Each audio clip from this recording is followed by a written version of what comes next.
Hey, ¿qué onda amantes del terror? Sean bienvenidos a un nuevo video donde les traigo la videoreacción de la verdadera historia de Leatherface, o mejor conocido como películas de Masacre en Texas o como lo conozcan. Poco a poco se va a ir desmenuzando su historia, sus orígenes, realmente cómo se llamaba el caso real de esta persona, que luego posteriormente se convirtió en un personaje. Y nos adentraremos un poquito en su historia, dónde nació, cómo se llamaba, etcétera. Obviamente estaré dejando el canal del creador, el que hizo el resumen, obviamente en la descripción, para que si lo quieren checar y checar sus demás videos, adelante. Entonces comencemos con la video reacción. Hola queridos amigos de YouTube, ¿cómo están? Espero que estén súper bien y sean bienvenidos a otro nuevo video. Todos conocemos a la famosísima saga de Masacre en Texas, película que tiene como protagonista a uno de los iconos del terror más famosos de todos los tiempos, el despiadado Leatherface. Leatherface se caracteriza por ser un hombre Mi grande que favorito. lleva puesto una máscara de pieles humanas. Cometió varios de los asesinatos más violentos en la historia de la humanidad, ya que no solo pone fin a la vida de sus víctimas, sino que también hace que éstas pasen los últimos momentos en una total agonía. Actos tan crueles que solo el mismo Leatherface sabe cómo realizar. Él dispone de una gran imaginación y variedad de artefactos para cometer dichos asesinatos. Entre sus más cine, la famosos verdad. armamentos podemos ver sus innumerables ganchos de carnicero, su ensangrentado mazo y su inconfundible motosierra, arma que lo distinguiría de cualquier otro asesino del género del terror. Apuesto a que este personaje es uno de los más aterradores que hayas visto en toda tu vida. Por fortuna para nosotros, es solamente un personaje ficticio creado para una película. Pero, ¿qué pasaría si te dijera que este hombre tan retorcido existió en la vida real? Seguramente si has visto alguna de las entregas de Masacre en Texas, te habrás percatado de que en alguna de ellas dicen que fueron inspiradas en una historia de la vida real. Normalmente estas películas usan estas palabras para que la gente se enganche más con la historia, pero curiosamente la Masacre en Texas guarda muchas similitudes con la historia de la cual fue inspirada. Primero aclaremos algo, obviamente el personaje fue exagerado para el film, esto se hace constantemente para impactar al espectador, pero el solo hecho de que exista una persona parecida que comete asesinatos en la vida real nos hace generar un escalofrío por todo el cuerpo. Empezaré por contar la historia verdadera detrás de la película para luego compararla con el film para ver qué tan alejados estamos de la ficción que más de una vez ha sido superada por la realidad.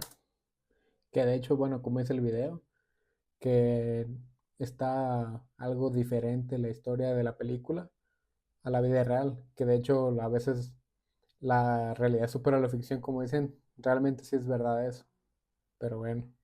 Primeramente nos remontamos al 27 de agosto de 1906, en el condado de La Crosse, Wisconsin, Estados Unidos. En ese mismo día nace Ed Gein. Ed pasó a la historia por ser uno de los asesinos más extraños que se hayan visto dentro de los Estados Unidos. Sus actos no eran tan sanguinarios y violentos como los de Leatherface, pero sin dudas comparten su pasatiempo. Ed hacía manualidades con partes de cadáveres humanos. Hasta el día de hoy, su caso sigue con muchas incógnitas, ya que no se ha logrado revelar la verdad. Ed tuvo una infancia muy difícil. Su padre era un alcohólico y su madre Augusta una fanática religiosa, la cual tenía un ideal muy estricto con sus hijos. Los castigaba a menudo y tenían prohibido relacionarse con otras personas y en especial con mujeres, las cuales según ella eran Lo pecadoras típico. que solo buscaban aprovecharse de los hombres seduciéndolos con sus trampas, lo cual hizo que la vida de Ed y su hermano sea muy solitaria. Hoy en día se asocia la retorcida personalidad de Ed con las malas enseñanzas que le otorgó su madre Augusta, ya que ella no solo lo aislaba de la civilización, haciéndolo vivir en una granja en medio del campo, sino que continuamente le relataba partes de la Biblia en donde se trataban temas de muerte y desgracia. Ed no tuvo contacto con personas hasta que llegó la hora de ir a la escuela. Se contaba que a pesar de la mala infancia que tuvo, no tenía problemas en comunicarse con los demás niños, aunque se decía que fue castigado en varias ocasiones por intentar hacerse amigo de otros niños. Como ven, todas estas situaciones influyeron de cierta forma en la personalidad y las creencias del joven Ed. Con el paso del tiempo, su padre murió a causa de una insuficiencia cardíaca provocada por el alcoholismo, lo que derivó en que Ed y su hermano tengan que salir a buscar trabajo en el pueblo. Por fortuna para ellos pudieron conseguir pequeños trabajos que lo ayudaban a cubrir los gastos de la granja. Sorprendentemente, los testimonios de las personas a las que se les preguntaban afirmaban que tanto Ed como su hermano eran personas tranquilas y confiables, muy responsables a la hora de trabajar y comúnmente muy humildes. Tanta era la confianza que se le tenía que hasta le dejaron niños al cuidado de este hombre. La vida de esta familia parecía ser muy próspera a pesar de su mal comienzo, pero esto cambiaría sería, ya que el hermano de Ed moriría a causa de un incendio forestal, dejando solos a su madre y a él. Augusta tuvo un ataque de parálisis poco después de que su hijo Henry muriera, dificultando muchísimo la vida de Ed, ya que no solo tenía que salir a trabajar, sino que también debía hacerse cargo de su madre. Esto hasta que el 29 de diciembre de 1945, Augusta fallece, dejando al pobre hombre en total soledad. Muchos afirman que este suceso fue el que deterioró la poca cordura que le quedaba a Gain, ya que imagínense, su familia fue todo lo que él tenía, no se relacionaba con gente salvo al momento de hablar de trabajo, y nada más, pero ahora su madre, su padre y hasta su hermano lo habían abandonado. Al parecer la gente del lugar no notó cambio alguno en su personalidad, él seguía siendo el mismo de siempre, aunque algunas personas notaron que en ocasiones reía solo, como si se riese de sus propios chistes. En la mañana del 16 de noviembre de 1957 se notifica la desaparición de Berenice Warden, dueña de una ferretería. La policía vio varios rastros de sangre en la escena del crimen, y curiosamente algunos de ellos conducían a la carretera. Los investigadores afirmaron que el cuerpo de la mujer fue arrastrado hasta una camioneta luego de ser asesinada. La pista que reveló que el culpable era Ed Gain fue que en el libro de contabilidad figuraba como el último comprador en esa ferretería. La policía de inmediato se dirigió a su granja para interrogarlo y arrestarlo.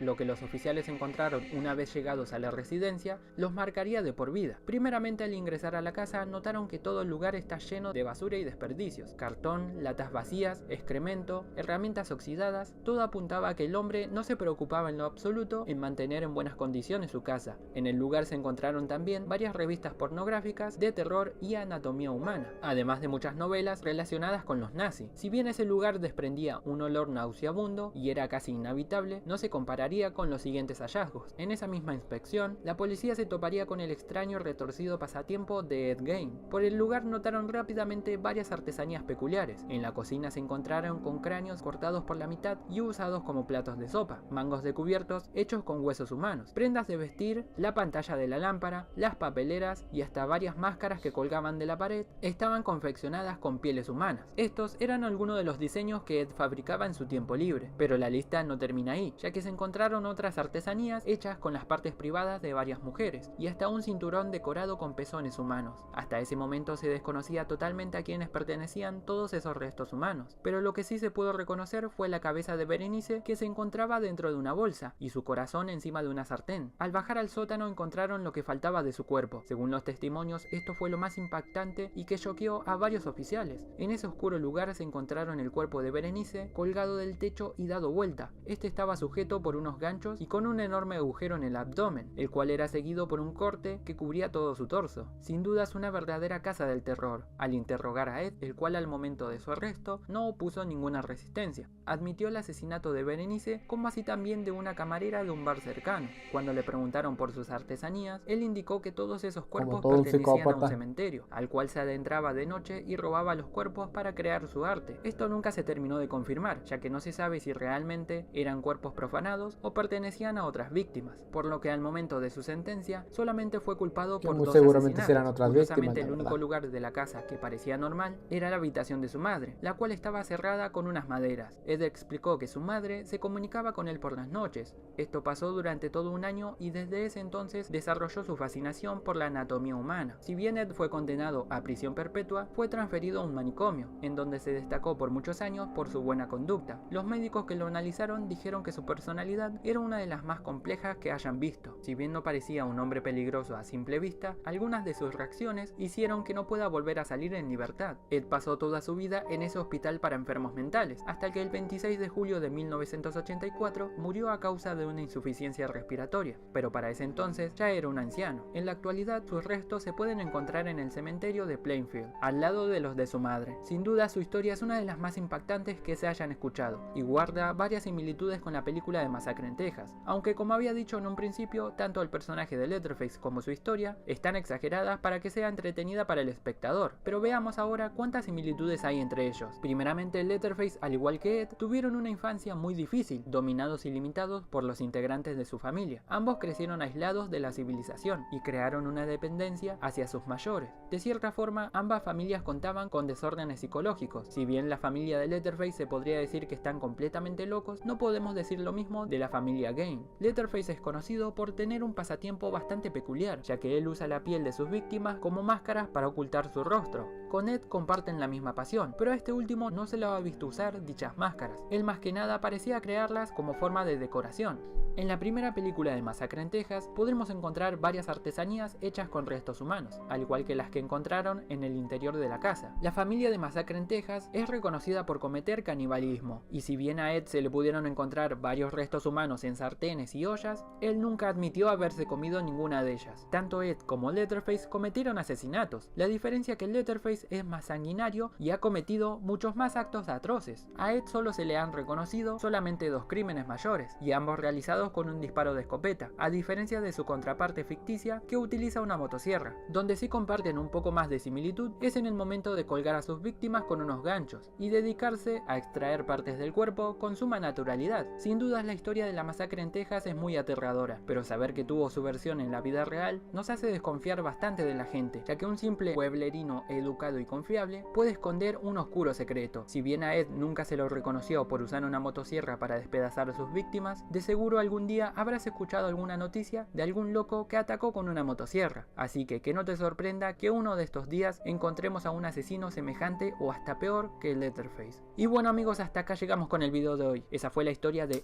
Ok, ahí va mi opinión sobre el video.